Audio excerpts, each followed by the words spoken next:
Hello and welcome to the Star Wars Universe Podcast. Today we are crossing the streams. We're going to be talking about The Mandalorian, Season 2, Episode 3, The Heiress. And on this episode we have both Jeff Randle, who's been joining me a lot for discussions of the movies and The Mandalorian, as well as Riki Hayashi, who's been on the all the episodes we've done about the Clone Wars. So we're going to have both of them here to talk about this episode, in which we're going to talk about the frog people finally reuniting without any more eggs being eaten. We're going to get to talk about the Mandalorian history that we learn and the lore. And we're going to talk about how is it that Katie Sackhoff, Bo-Katan, and Obi-Wan Kenobi live in the same universe, but age so very, very differently. All that and more after this commercial break we have no control over.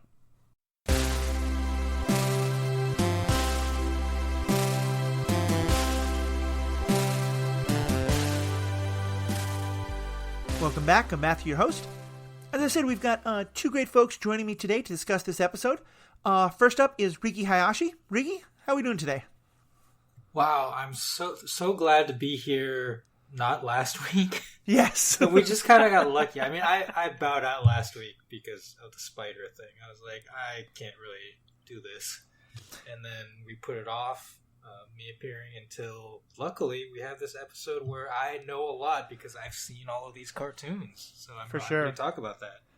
It's perfect for you to be here this time, because I have no knowledge of the Clone Wars or Rebels or anything like that, and then you're bringing your knowledge from the cartoon side, and it's the perfect crossover of both sides. For sure. And yet, Riki and I, as well as Riki's partner Sarah, have been having a great time on another part of this podcast talking about the Clone Wars. And we're not up to there yet, but the characters who get introduced and some of the lore is stuff that's all from the Clone Wars TV show and then later the Rebels TV show. And there's a lot of great Easter eggs and stuff, but I actually just want to start there with Jeff, for you. How is this episode as someone who hadn't seen all of that stuff? Bo-Katan is not someone you know about before. Was it very confusing and disorienting, or was it just as awesome you just didn't know the history? What was your kind of feeling on it? Well, it's for me, I think that it was cool enough just to see other Mandalorians being as badass as the Armorer was at the end of last season, because they kind of showed up and trounced everybody way more than our friendly neighborhood Mando has, in his entire run that we've seen him in. They're so much more badass than he is. Yeah. And they just kind of put him to shame. And I think that by itself was cool enough to where everything else just didn't matter. Yes, I'm interested in finding out more about who Bo-Katan is, mm-hmm. and seeing what relationship she has to Ashoka Tano. But, not knowing where she came from did not affect how I viewed it at all. It was just, I was along for the ride. And that is so good to hear, because I think this is always the balance, And I know that, for example, in the MCU, one reason why they were very hesitant to make references to the TV shows in the Netflix universe was this concern that audiences who hadn't seen the TV shows would feel lost when seeing the movies. And we were talking before, I've never seen statistics, but I'm going to guess somewhere around 70% of the people watching The Mandalorian have probably not seen the Clone Wars and or Rebels. So it's great to hear that it still can really land, while also giving all the Easter eggs for those of us who've seen those further comic shows.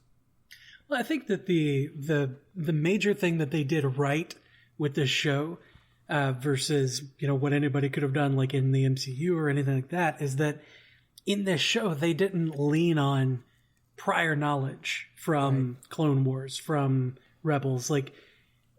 Those things didn't necessarily matter for the story that they were telling here. They enrich your knowledge of this character, so you get a little bit more, you get the different facets of why she is where she is and how she got here, but it didn't really affect this story in any major way. Prior knowledge wasn't required. Yeah. That's a very good way of putting it. And I'll point out, in the episode 1 from this season, the Marshal, the character of Cobb Vanth apparently appears in a series of novels called Aftermath, which deals with post Return of the Jedi. So I'm actually interested in maybe picking some of those up and reading about Cobb Vanth after watching the show. And so I think The people will Mandalorian have... made me want to read a book. Great. I think people will have a similar reaction, like, who's this Bo-Katan? It's like, oh, well, if you are watching on Disney Plus, which I think you have to be, right? Maybe you would like to check out these other properties, other products that we have. Oh man, actually, yeah, Disney Plus did that to me. It was like, oh, by the way, you've watched The Mandalorian. You should probably watch this show. It's called The Clone Wars. Here you go. It's right here. Here's a link to it. We'll go ahead and play the trailer here in a second. I'm like, get out of my head, Disney Plus. You don't know what I want. Well, apparently... You're right, though. I'll watch it. Apparently, Ashley Coffin, who is also often a part of this discussion, was so much wanting to be part of those deeper conversations that she spent all day watching the Clone Wars and is trying to now catch up. I've told her that there's 7 long seasons and a lot of stuff to trudge through to get to the good stuff, but we'll hopefully get to hear her perspective. I do also want to take a moment just to kind of say something about like what this show is trying to do, because I think there are some great podcasts out there where the people who are on it all have just the complete encyclopedic knowledge of Star Wars. And that's everything from the novels to the video games to the books to the TV shows to really having studied, the Wookiepedia, which is one of my favorite puns in the Star Wars land. And if what you're looking for is something where it's really just going to be about catching all those references and knowing all of that, there's great podcasts out there. This is probably not the podcast for you. What really you're interested to hear is talking about the stories, the characters, the lore, the universe, and we're going to try and bring in as much of that stuff as we know, and, we're all going to have different knowledges about it. Riki especially has been doing a great job researching some of that. I try and do a lot of that research too. I know, for example, like we had some people writing in saying we got a few of the terminology about the things that the Tusken Raiders were using, their equipment, for example, not quite right. I'm never going to try and claim that we're going to get all of that perfect. It's not called the Bantha Ballista? Banthalista. Oh, that's a good term. There you go. And so, yeah, so just kind of letting people know that. I hope that there's still a lot of discussion here that you can sink your teeth into. And we are going to try and go as deep on that kind of stuff as we can. Because I think it does make the story so much richer, especially when this episode was so great because we got so much more of the lore and the story. So let's just kind of start at the beginning of the episode. Did either of you or both of you go into this kind of worried that we would see Baby Yoda just wipe out an entire family by eating all the rest of the eggs? I was terrified that a family line was going to end because that little shit. Oh my lord. We were watching it and my wife my wife starts yelling at the TV, "You leave those eggs alone, Baby Yoda!" It was I'm glad that the characters addressed it. When Mando leaves the child with the frog couple, and he's like, "Be respectful. You know what I'm talking about." Yeah. That was perfect because that's how we all felt as the audience. Like, yes, please stop eating those eggs. Right. Stop eating the spawn or the potential spawn of a sentient race, of a sentient lady that does not want you to do that. Yeah. And that's something like, right, this show is kind of also a family show, right? He's a single father, and he's trying to teach his child things like morality. And so that was a nice touch where he's a bounty hunter and an assassin, potentially, but he has this morality where he's like, no, I'm going to teach you right. Yeah. This is the way. Yeah, I think that's a great way to look at it. And I know certainly I had a couple people write in who are fathers of toddlers or mothers of toddlers, and we're all saying like, yeah, no, you can tell the child not to do something as much as you want. It's never going to happen. And what I really appreciated, though, is that at the end of the last, I think, Jeff, you had pointed this out, at the end of the last episode, one of the things that we saw was the child clearly having a moment of recognizing that Frog Lady had saved him and how important these eggs were to her. And part of why that last egg he ate was so bothersome was because it felt like, no, now you finally get it. So I was glad at least that this episode, he's seeing the child really understands that. And then we had that, this to me is very Star Wars, that the most touching romantic moment we've had in this show now in 1.25 seasons is the two frogs reuniting. Like, I just was really touched by that moment in a way I hadn't expected to be. And, you know, they're speaking a language I can't understand. They're obviously both, like, I think they were puppets, not CGI, which made it part of why it hit harder. But I just I think it was real people in rubber costumes. Yeah. Them reuniting was touching because you got, the frog calls from across the dock. Uh-huh. But, like, I feel kind of like Mando was the one that was disrespecting them this time. He can't understand them, right? Like, right. He doesn't speak their language. But he just walks in and is like, I need you to take care of this kid. Okay, bye. Did he even knock? I feel like it was like a knock and enter anyway. He knocked the first time. And he was like, I need you to take care of this kid. And I got, like, no recognition motions. Like, no yes, no, okay, sure. Like, any of that motion, body language off of her. Mm-hmm. And he's just like, okay, bye, be nice. Don't eat their babies. Like, okay, he's got to be respectful, but you do too. Like, she just reunited with her husband. They need a minute. Yeah. Right? Yeah. What if they were fertilizing? That's what I'm saying. They got to fertilize. Like, let them be for a moment, maybe a day or two. That would have been a good point. I want to read a quick bit of listener feedback, and then we can move on off the frog and the egg question. Liz Bolin, who is a big fan of this podcast and also comes over to us from the MCU podcast. So good cross-pollination there with the pandas. And they write, currently listening to your most recent episode. I have 3 children, and my youngest is a 3-year-old boy. My son has an excellent memory and absorbs info like a sponge. That being said, he's also a complete hooligan. Intelligence and great intuition at a young age does not translate into mature behavior when this age group is typically egocentric, even in gifted children. Baby Yoda's behavior was spot on for a toddler. Mando's frustration was so relatable in episode 2, and I sort of enjoyed that. Love the podcast. So, yeah. So, thank you, Liz, for writing in. And it's nice to hear that. I think with Baby Yoda, they're doing something very interesting where sometimes he really seems to understand what's happening, but he is still a toddler. And I wonder if maybe some of the, like, oh my God, Baby Yoda, stop that. We're sort of expecting him to act a little older than his years. Yeah, certainly. He's over 50.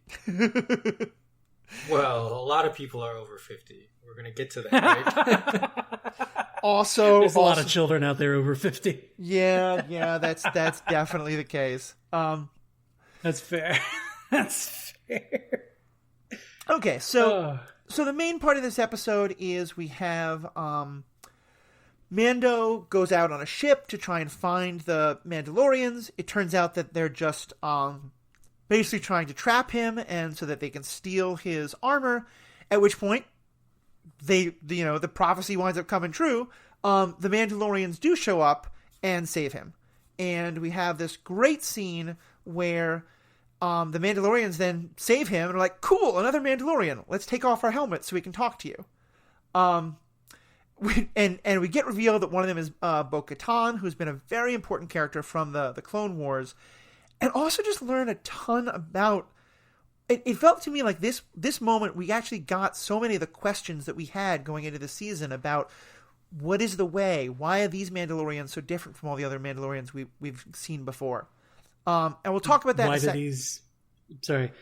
One of the questions that we had was, why is he so adamant about not taking off his helmet when, you guys were talking about in the Clone Wars, you see that happen all the time. Right. And we'll talk about how that's answered in a second. But first, just to give some background. Riki, do you want to just bring people up to speed who haven't seen those shows on who Bo-Katan is and why her appearance at this point is so significant? Oh, goodness. So... I will quick say, spoilers we're about to give for Clone Wars and Rebels. I definitely recommend people seeing those shows. I don't think it'll hurt your enjoyment of them if you haven't, but if you don't want to hear those, skip ahead 2 or 3 minutes. All right, so Bo-Katan originally starts the series as the second in command of Pre Vizsla, who is a leader of a splinter group of Mandalorians known as Death Watch, who are trying to foment revolution on Mandalore and bring back the old ways, which means a more warrior-oriented culture. So you can see how that fits in with this Mandalorian being a child of the Watch, they call him. Right. It seems like a definite connection to Death Watch. Eventually, what happens is Pre Vizsla is killed, right? Yeah. Is he killed by Darth Maul? Darth Maul takes over Death Watch. By the way, Darth Maul is still alive. Small spoiler. And Bo-Katan doesn't go along with him because she is maybe kind of racist. I don't know. But she's basically like, no non-Mandalorian can sit on the throne. Right. And starts a splinter group called the Night Owls. And so she's fighting against her former colleagues in Death Watch and Darth Maul. And there's basically a civil war on Mandalore that leads up to the siege of Mandalore, where the Republic also gets involved and sends Ashoka Tano and the clones. So this is how Bo-Katan and Ahsoka meet. Is Bo actually comes to her and says, we need help retaking Mandalore from Darth Maul, who you all hate. So help us out here. And they do. Darth Maul is captured, and I think, he gets away as well because he has to show up in Solo. And then Bo ends up becoming the de facto leader of Mandalore. Yeah. Unfortunately, that's very short-lived because this is the final season of Clone Wars. Order 66 happens, and the Republic becomes the Empire, and the Empire takes over and says, "No, you're not in charge here." They install their own loyalist Mandalorians led by the Saxon clan. Yeah. Who was also, their leader was also he was the lieutenant to Maul when he took over the Death Watch. So that's how Clone Wars ends. And then in Rebels, which is just a year or two before A New Hope, Mandalore is still under Imperial control, under Saxon control, and it ends up that one of the characters on Rebels, her name is Sabine, is the niece of Bo-Katan. Yep. And so Bo ends up showing up there because Sabine's family basically starts a new civil war against the Saxon clan, and then they ask for help from Bo-Katan. They win. They defeat the Imperial-backed Mandalorians, and once again, Bo-Katan is declared the leader of Mandalore. And at that point, she wields the Darksaber, which has kind of changed hands a couple of times between Pre Vizsla, Maul, and I think Saxon had it. Yeah. So at the end of Rebels, that's it. Bo-Katan is the leader of a free Mandalore that has kind of declared independence from the Empire. And then we come to the show. All of a sudden, she's not the leader of Mandalore. Moff Gideon has the Darksaber. What happened? We all want to know. And so, Jeff, I know we've been talking before about what's that backstory of the Darksaber. And I think that, in many ways, I think that's one of the most important parts of all this, is that Bo-Katan is very much tied up in that. And because she's the last person we knew who held it, as Riki was saying before that. And it just, I think, is also very important because Mandalore, at least as I understand it, I think in many ways you can compare it to kind of Vietnam or Afghanistan, in that it is a part of the universe that has had its own problems and its own internal conflicts, but has also been kind of a place for people to have proxy wars, whether it was the clones and the separatists, or then the rebellion and the New Republic, with, different sides kind of each trying to elect their puppet leader or their, representative or whoever it is, and the people themselves being caught in the middle. And the whole story it is, I think, one of the best parts of the Clone Wars and Rebels stories is the way that gets told. Well, that certainly deepens my understanding and makes me more interested to find out the backstory of this Bo-Katan, because just knowing about the Darksaber, and knowing that it's changed hands a few times, Darth Maul's there. I knew that Maul was alive, but I didn't know that he played such a pivotal role in all of that. So knowing that the Darksaber has changed hands through his even kind of makes me want to go investigate all of this. Yeah, and I will say, I'm not sure if we ever actually see him wield the Darksaber. But towards the end of the Clone Wars TV show, again, spoilers here, there is a lightsaber battle between Ashoka Tano and Darth Maul. I think it might be the best lightsaber battle in all of Star Wars. I mean, it's completely animated, but it is just phenomenally done. Definitely something I'd recommend to people. But so also important here, this is how we get Ashoka Tano and Bo-Katan to know each other so well. So I really like that this is kind of this is going to be the lead in to how we find Ahsoka. How do you think Ahsoka is going to take it? How do you think Ahsoka is going to respond to this Mandalorian coming to her saying, Bo-Katan sent me? Riki, what's your thought? I mean, they end on friendly terms, right? Like they meet again, right, in Rebels. Yeah, I believe. Yeah, they do meet again in Rebels, and they work together for sure. Oh my goodness, Felix! My cat enjoys being on this podcast as much as I do. So I think it will be a moment of trust. Like if he drops the name Bo-Katan, but also like apprehension of not wanting to get involved, perhaps. Like I don't know what Ahsoka's storyline is going to be here, but it seems like, given that she did not fight in the Civil War with the rebellion, that either she didn't want to or couldn't get involved. And so she might be kind of like Luke, like just meditating. Yeah, that's correct. I think this mostly comes from the novels, but the understanding is that she was mostly out on the Outer Rim during the Age of the Empire. I mean, I think it's important for her character to not be involved in the rebellion, because it would be like, why didn't she appear in the movies? Why didn't she help train Luke, right? So exactly. They have to find some story reason for her to not be there. And I think that will tie into her kind of being reluctant to get involved again, because she, in Clone Wars, she left the Jedi Order of her own accord, right? After they kicked her out and let her back in. And I think that's going to be an important part, because he's going to her thinking, okay, I'm going to give her back to all the Jedi. Right. He doesn't know at this point that A, almost all the Jedi are gone, and B, she very much does not consider herself a Jedi. She's worked with the Jedi some, and she was offered a chance to rejoin the Jedi in their sort of nascent, we're trying to rebuild them after Order 66, and she declined because she, as you said, I think she's in that sort of like, the Jedi have some problems. I still want to be working with the Force, but the Jedi are not necessarily the answer. So I think there's going to be some really interesting discussions about where that goes. But at the same time, as you've touched on in past episodes, she will absolutely recognize that the child is somehow related to Yoda. Yeah, definitely true. That will probably compel her to act in some way. Mm-hmm.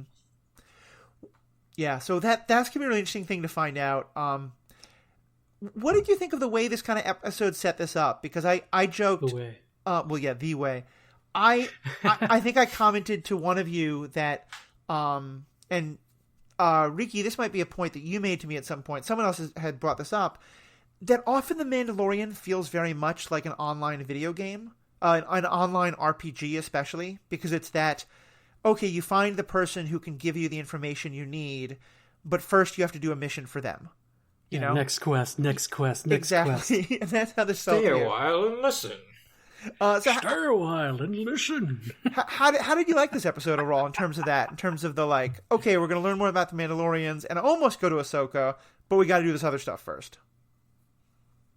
I mean, I thought it was go ahead. awesome. Sorry, no. He's asking you. I'm asking everybody. Okay. Well, I loved it. I love the kind of, I guess, RPG feel. It's also like a Western feel, right? Like that is the ethos of this TV show. And he's going from like mission to mission. Somehow always still has money. Like I expect him to be poorer for some reason, but he always manages to pay for everything. Right. Yeah, he hasn't taken a bounty in quite a while. He's definitely had to negotiate, the last time he got the ship fixed, he could barely pay for it. This time he only had 1,000 credits, which is a lot, but... the Razor Crest is in bad shape. Yeah. I think he's putting food on the table, but he's definitely, he's having some trouble with expenses, I think, for sure. I like how in this episode, when he goes on his quest goes on the escort quest that he has to do with the other Mandalorians, it's kind of, it reminds me a lot of the Prisoner episode from season 1, episode 6, I think it was, where everybody, all of the crew in season 1, episode 6 was just like bumbling idiots almost. They did some good. They were okay in a fight, but then Mando comes in and he's a badass. He kills all the robots and like does all these cool things with all these weapons. And then like these 3 Mandalorians show up and they go through a similar situation where they're infiltrating and then taking over, and they show him up. They put him to shame. Yeah. Like they were so coordinated and amazing, and I felt like he was just a child seeing how adults function. And yet, at the end of it, when they were running out of time, he just decided to tank it straight up. He was like, I'll go out there and I'll take the hits. Mm-hmm. Which cover was, me. I think, a good character moment for him, and also a good way for him to gain their trust. Right. He was trying to do the thing that was just like, look, I helped. Yeah. I helped you guys. And I think that's so important because, and this is, I think, kind of the real meat of the episode that we should talk about. He learns this very challenging information that at first he totally rejects, of that these are also Mandalorians.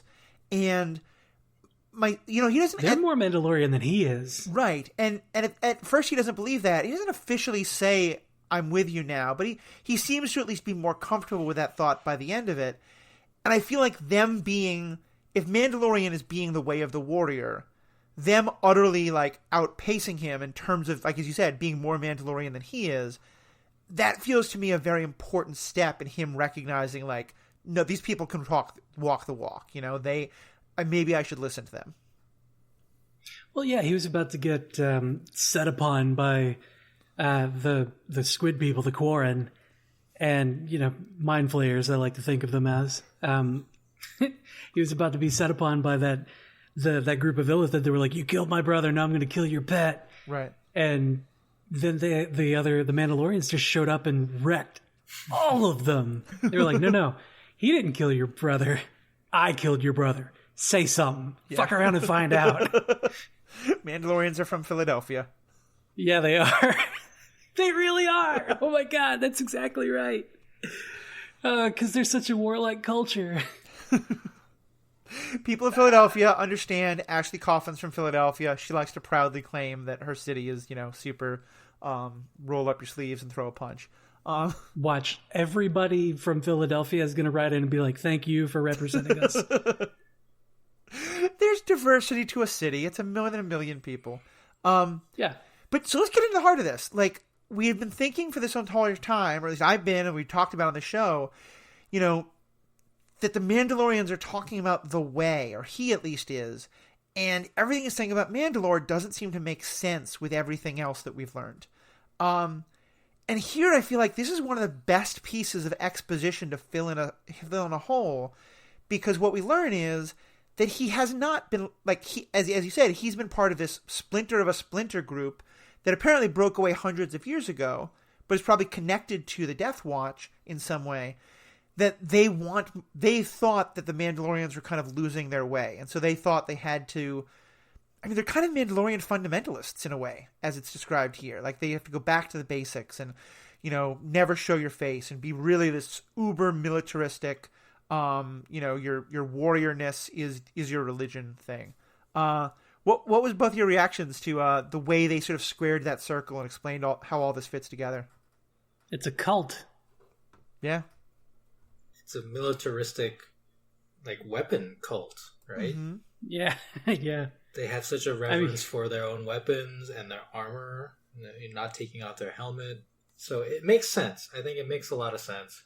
I'm still trying to figure out, how connected they are to Death Watch, right?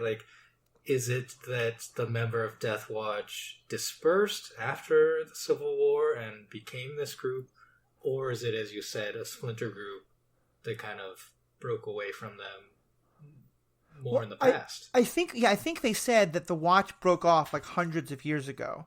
So my thought is that Death Watch may be kind of a resurrection of it says they are the children of the Watch, and so maybe there's been this thing called the Watch for hundreds of years to some extent, and that the Death Watch is kind of a descendant of that. All right, sure. Sure.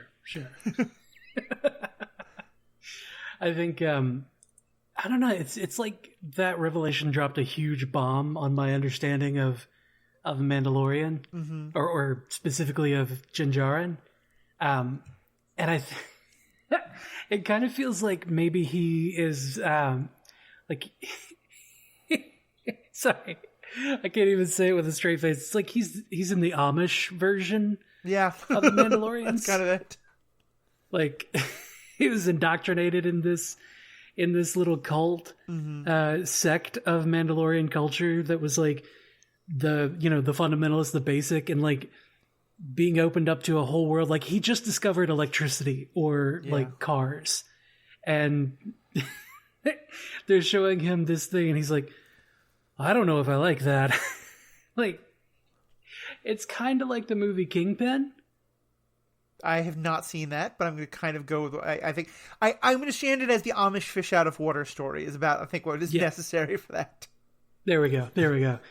Well, I know that there's probably going to be a lot of people that don't like that comparison. I thought of it more like marsupials on Australia. This continent broke off tens of thousands of years ago and floated away from everyone else, and then the animals there evolved on a completely different track in a different ecosystem.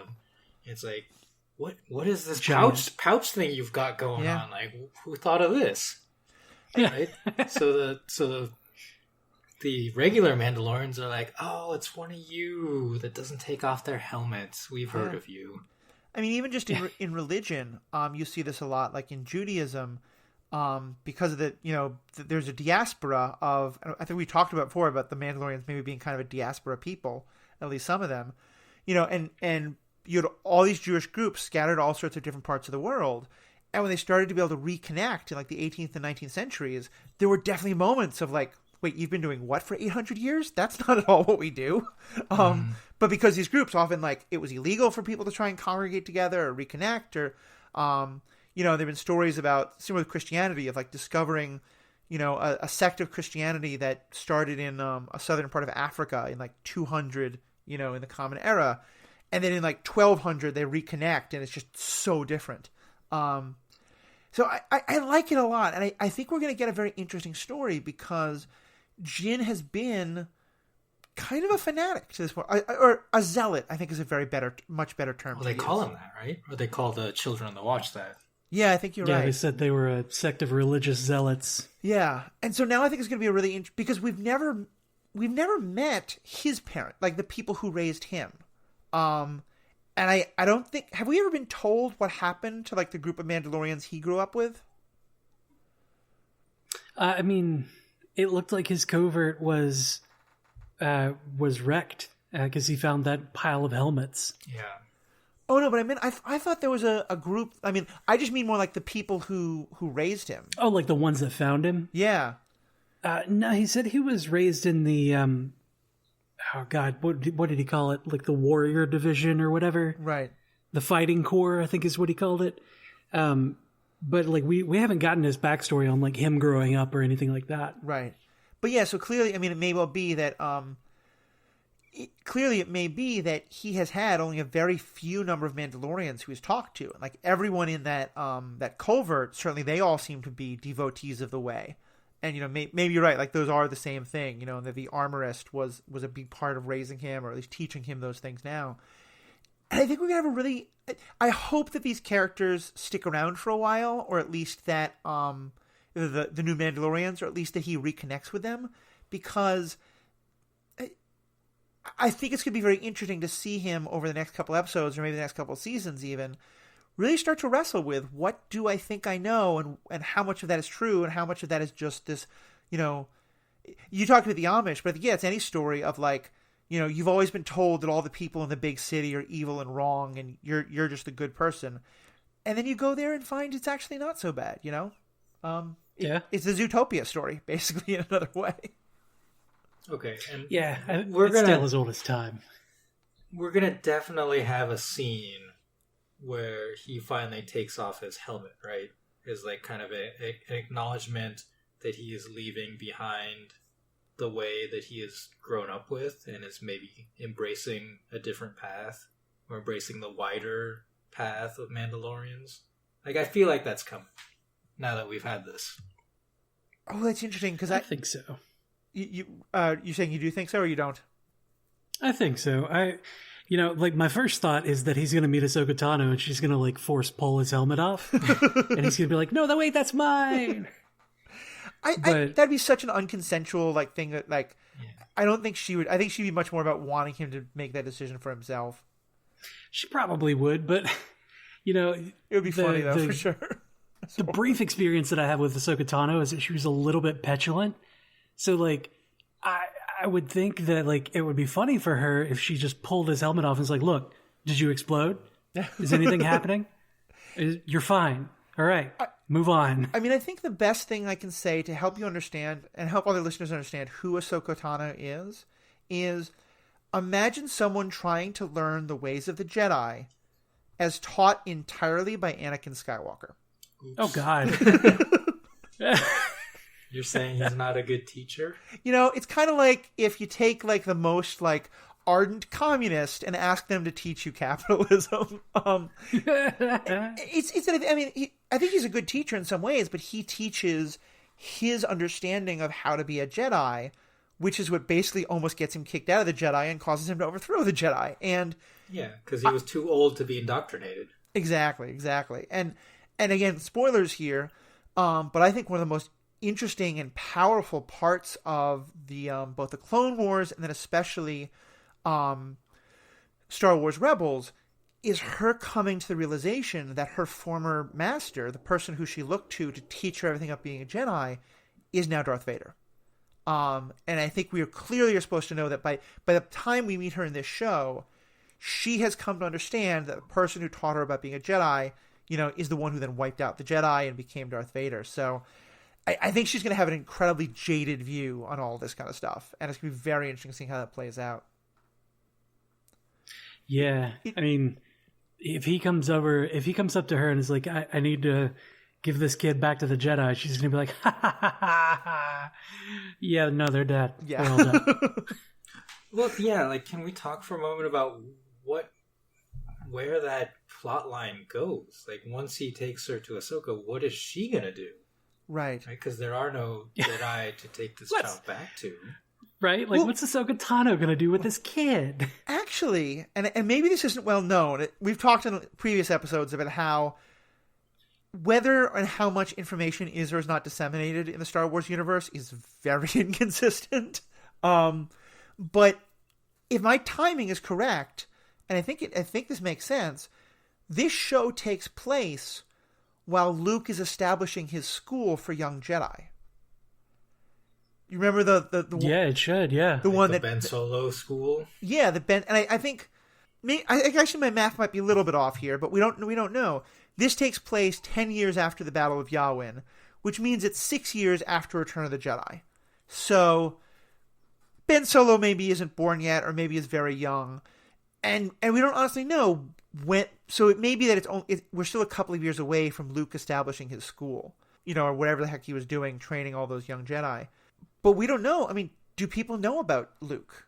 Do people have any understanding of who Luke Skywalker is? We saw in 2 episodes ago that they all watched the Death Star blow up. Does anyone know the story of Luke Skywalker? Would Ahsoka know that Luke Skywalker was a thing? That's all. I hope we're going to get some more information about that in the next episode. But I mean, information gets out. 2 episodes ago, we saw a backwater nothing town that used to exist, quote unquote, watch the Death Star blow up on television. Well, but remember, somehow who's filming that? That was a great angle. In a course of 60 years, in the course of, like, the first prequel movie starts, and the time from that till the end of Return of Skywalker is about 60 years. And during that time, the entire universe has forgotten all about the Jedi twice. So clearly, like, there's something weird happening. Well, I disagree with that sentiment. I don't think that people forgot. I think that the Empire just covered it up, or just like straight up made up stories. Right.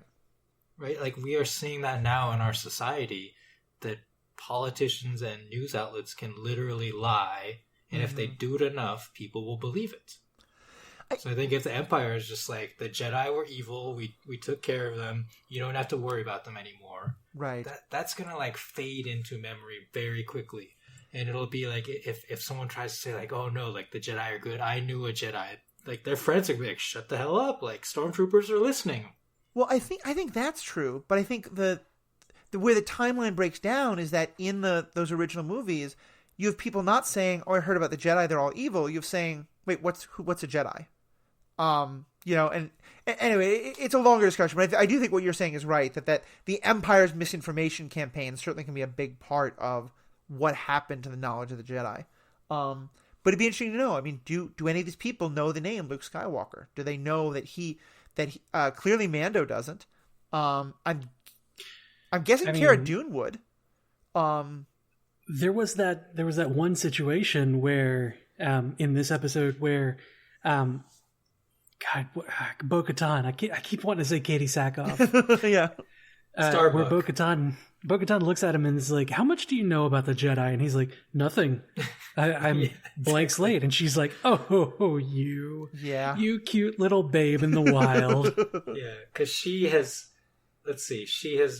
fought alongside Anakin, Obi-Wan, Ahsoka, Ezra Bridger, Rebels. Yeah, she definitely is, and I think here's an interesting thing as well. It seems very much written into the Mandalorian history. I mean, their history is very much tied into the history of the Jedi, and that they're the ones who fight the Jedi. That's why the Darksaber means so much to them. So clearly the Watch has been, the Children of the Watch has been teaching this very slanted story. Yeah. But going back to that question where we started with, I have a somewhat different take on Mando and the helmet. I don't think he will choose to take it off. I think I think there's going to be something where in the course of combat or some kind of terrible situation, it happens again where either he has to take it off to save his life, or just it gets knocked off, or in some other way, like somehow that gets dealt with. I think the first time he is seen without his helmet by others is not going to be something he wants. But we'll see. I don't think that's going to happen next episode. I think that might be something that we end the season with. Season 4. Yeah. Quite possibly so.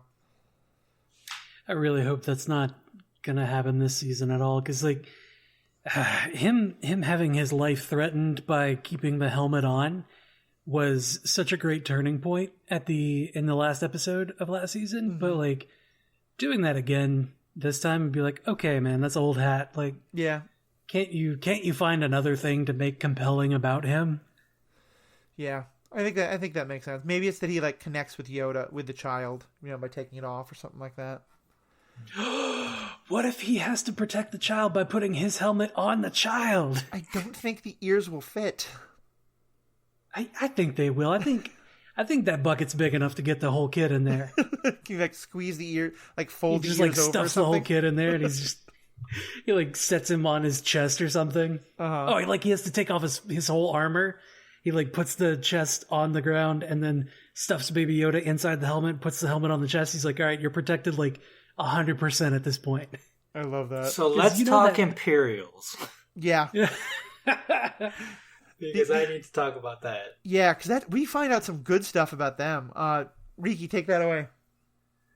Well, so the Mandalorians, Bo-Katan's crew, is trying to hijack this shuttle.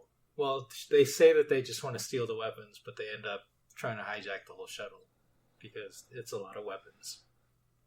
And it turns out that this shuttle belongs to the group led by our good friend Moff Gideon. So we get a little teleconference with him, right? Where he tells the captain of the shuttle, "You know what to do."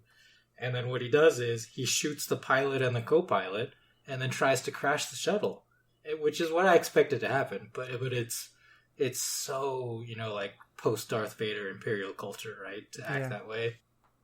Yeah, there's a really interesting, and he was such an interesting character. He was so deadpan. And I think, Jeff, you were pointing this out before, that a lot of the people, a lot of the other Imperials seemed like kind of bumbling idiots that he was kind of rolling his eyes at. Yeah. Well, the guy who was in the cargo hold, I love that scene. Close the doors. Close all the doors. We've trapped them. Where did you trap them? We got them in the cargo control room. Say that again. Yeah. What? One more time. Where'd you trap them? Okay. Bye-bye. That was fantastic. But yeah, so this was interesting because now we get to see that Moff Gideon is clearly not just, running a small thing on what was the name of the planet where he was getting his missions from and where the client was hanging out? Navarro. So yeah, so clearly Moff Gideon's reach extends a good deal beyond that. Well, yeah, he's a Moff. I mean...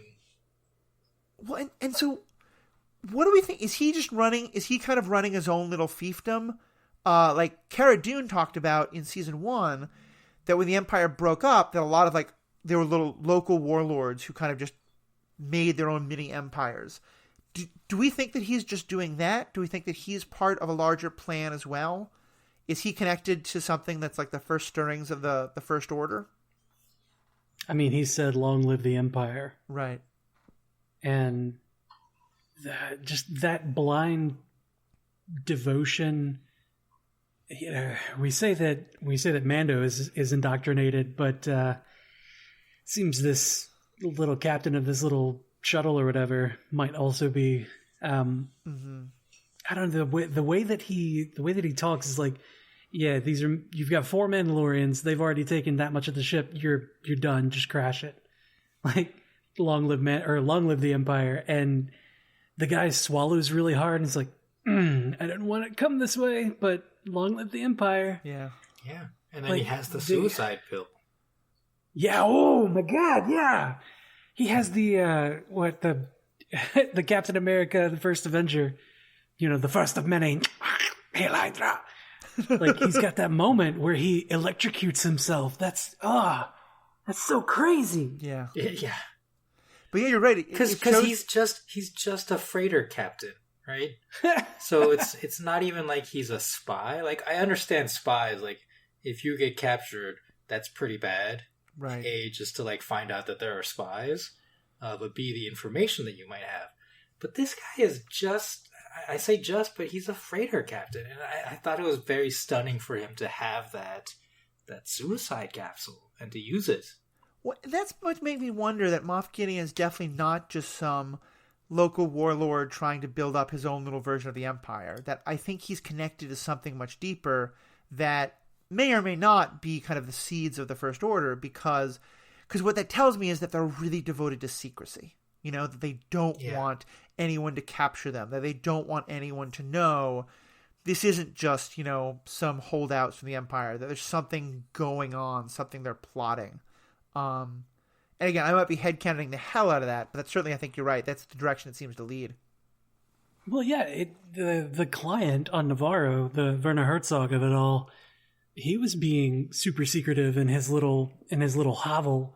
Like, yeah, we saw him a lot, and we got to be in that space where he was a lot as the audience, but it was really only for a few episodes, and he laid low most of the time. Right. Meeting in secret, not using any kind of communication devices that are long range, other than the one time that he talked to Moff Gideon and just got annihilated immediately after. There's a lot of secrecy that's gone into what they're doing. Mm-hmm. Yes, that could be interesting. And I think we were talking on the last episode that we were a little sad that we've had, some interesting character moments, and the first episode was a lot of fun, but it really has been very side questy and not very much about kind of this main story. And I feel like now... Yeah, well, they were saving it all for this episode. Yeah. And there's only 8 episodes, is that right? That's correct, That's what they say, yeah. Yeah, so they need to get to it quickly. Yeah, we got a story, let's go. Well, and you got to figure that Boba Fett is going to be a very important part of... I know, they keep teasing him. And here's actually an interesting thing that I think is going to be really fun to play with. So Boba Fett is a clone. He's a clone of Jango Fett, but what that also means is he has the exact same DNA as all of those clone soldiers. His they said that they're like the individuality and the aggression was toned down in a way it wasn't for Boba Fett, so he's much more individualistic. But he's going to look and talk exactly like a clone, at least he's supposed to. Ashoka Tano knew the clones and cared a lot about the clones and was a general for the clones. I don't know if those two are going to show up in the same episode, but if so, I think could be very interesting. Okay. Well, since Sarah's not here, I need to speak on her behalf that her headcanon is that Ahsoka and Rex had a romantic thing after the Clone Wars. I can see that. Yeah, that could definitely... Is that where Baby Yoda came from? Rex, for those who don't... Yeah, I think we meet Rex briefly in the prequel movies, but he's a very important clone who lives through the Clone Wars and then is, again, spoilers here, and then is a part of the Star Wars Rebels much later. So yeah, I like that. Now, also letting Sarah have her due, I made a joke before about Bo-Katan not aging at the same rate that Obi-Wan Kenobi does. This was brought to my attention by Sarah. Do you want to say another word about that, Riki? So, Bo-Katan in the Clone Wars, like I said, is a lieutenant to Pre Vizsla. So she's presumably at least a late teen, probably like early 20s. Right.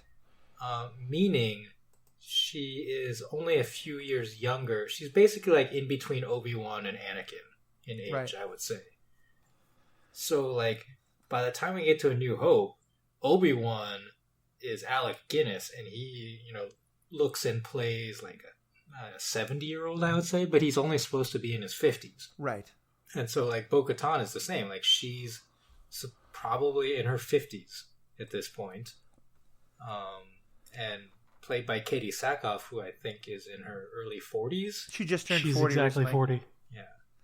Yeah. So there's a difference. Yeah. It's been at least 30 years or so since the events of the Clone War by the time this is happening. It's Katie Sackhoff is a great-looking actress and a very good actress, and she was the original voice of Bo-Katan, so I'm very glad they picked her. But they could have even used makeup to age her up a little bit, because she looked a little young for that role. I don't think so. No, man. It's the difference between the two planets, how much water you live near. Okay. It affects your face. I can see that. I mean, there's a similar problem with Luke and Leia in the post-quels, in that in those, they're supposed to be in their 50s, and they look and play like 60s, I would say. Right. So I think Bo-Katan is actually a reasonable fit 50-year-old. Okay. Like at this point. I can believe that. Again, it's not the biggest deal. It's a little humorous, but I think it's just. I know Sarah had commented on it, so it was worth bringing it up again. I would place more of the problem on the Obi-Wan McGregor to Alec Guinness. Yeah. Jump. Yeah. I mean, as Paul has pointed out a couple times, if we actually want to be somewhat realistic about this, the degree to which these people are all traveling at faster than light speeds on a regular basis means that their ages are going to be all screwed up anyway due to the laws of relativity. And time passing slower depending on the speed at which you're traveling. That's just a science I don't want. Yeah, to introduce. I think we're not going to get that level of astrophysics and relativity, because I don't even fully understand it by any means, inject into this universe. But, it's just one more way to look at it. Speaking of injecting science, how about that re-entry at the beginning of the episode? You mean the stop on a dime just before hitting the platform? We've never seen in the Star Wars universe, at least I haven't, we've never seen a ship go through the process of re-entry. It's just, camera out, looking at the planet, looking at the ship going toward the planet, like, okay, that's what the planet looks like from here. And then they just appear at the starport that they're landing at. There's no process of re-entry and having to worry about that. Like, this is the first time I have had to experience that. And he's like, we got to angle it properly. We got to do this manually. if we don't burn up on re-entry, then, we'll survive. So we did see it once in a movie I don't expect you to commit it to memory, but in Revenge of the Sith, the third movie, the last of the prequels, early in that movie, General Grievous's ship breaks in half, and Anakin is able to fly the front half of that ship, because this makes total sense physics. But yeah, like, and at least this part they get right.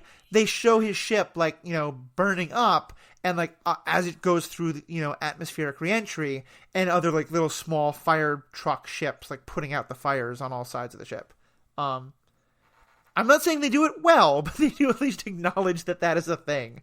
And I think there have been a couple other times where we've seen a ship kind of like Obi-Wan's ship, I think, did this a couple times in the second movie. Certainly in the Clone Wars, it happens a bunch. But you're right; it's not maybe the best presented by any means.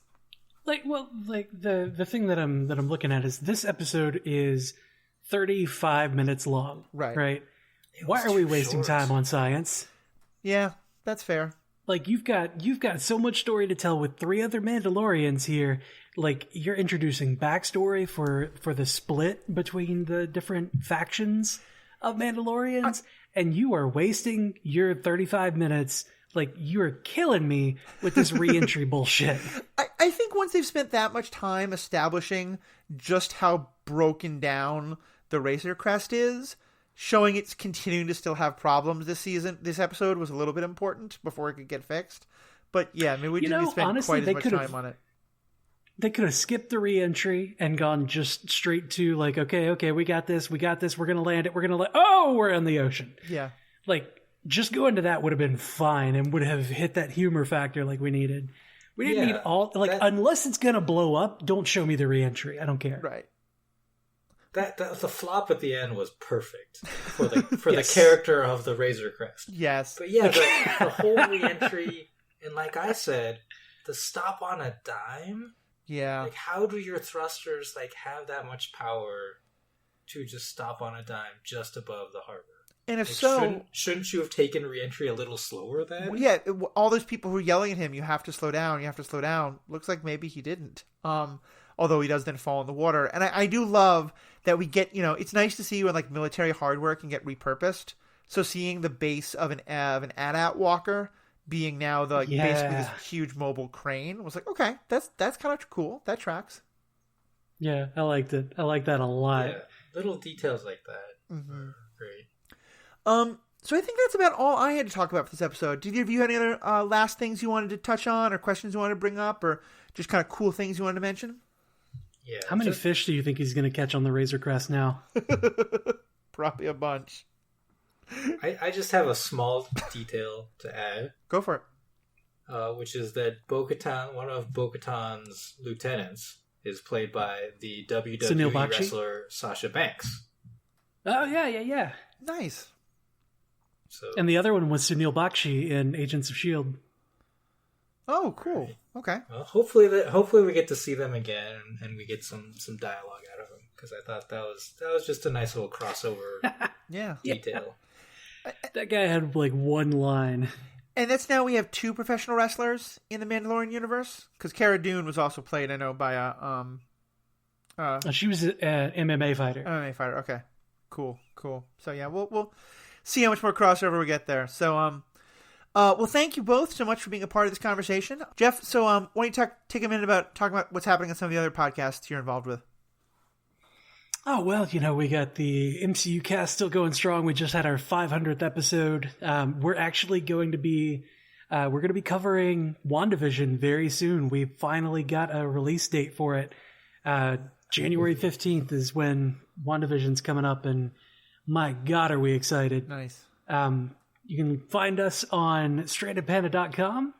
All of the Stranded Panda network is on that site, with links to all of the social things. The Facebook group is linked there.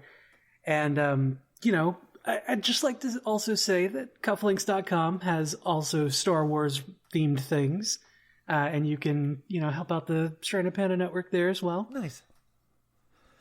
Cool. So you can go to strandedpanda.com/support and get the link for cufflinks.com. You got Darth Vader bow ties and, lightsaber cufflinks and lightsaber tie bars and, all the really cool stuff. No, yeah. Ashley Coffin actually sent me the Rebel Alliance cufflinks as a wedding present. So yeah, I have some of the stuff. And amazing. They're great. Riki, what about you? If people want to find out more about kind of finding more of your thoughts on the internet, where can they find you? I mean, I am on Twitter at MTG Wikipedia. And I guess I should also plug the Geek Bracket podcast trivia show run by our good friend JP, yep. Judge JP. Previously I had been the guest expert, as he calls it, on the Star Wars questions, and I did Star Trek questions for him 2 months ago now. Nice. And Matthew, you were on there, and you did pretty well on the Star Trek questions. Yeah, actually, I did fairly well on the Star Trek questions. I then was on again just a couple weeks ago and just got utterly destroyed because I didn't. The topics were way outside my realm of knowledge. But it is a really fun podcast, and in a fun connection, actually. On my other podcast, the Superhero Ethics Podcast, also findable on the Stranded Panda website. I just put up an episode with Paul Hoppy talking about the death of Alex Trebek and the importance of trivia and the importance of, games that are about objective fact, which are becoming harder to find in our world. And so we gave a plug for that there, but I would agree. JP is a fantastic host. He's got a great radio voice. He's very funny. And if you like trivia, the Geek Bracket trivia show is definitely a podcast to check out. So thank you both for being a part of this. I'll also give a quick plug. Please check out all the other podcasts on that Stranded Panda Podcast Network. Find some of my own as well as some others. But the best thing you can do to help out right now is if you go to iTunes or anywhere else where you can review podcasts and drop a review for the Star Wars Universe Podcast. Drop a review for Star Wars Universe Podcast. Apparently you can search for the Star Wars Universe Podcast and find something else, which I don't think it started by the time I started this. Certainly I couldn't find it, so apologies for the confusion. But look for the icon that has the Rebel Alliance symbol with two microphones crossed as though they are lightsabers. Mic sabers, I think was the term that Jeff came up with last time.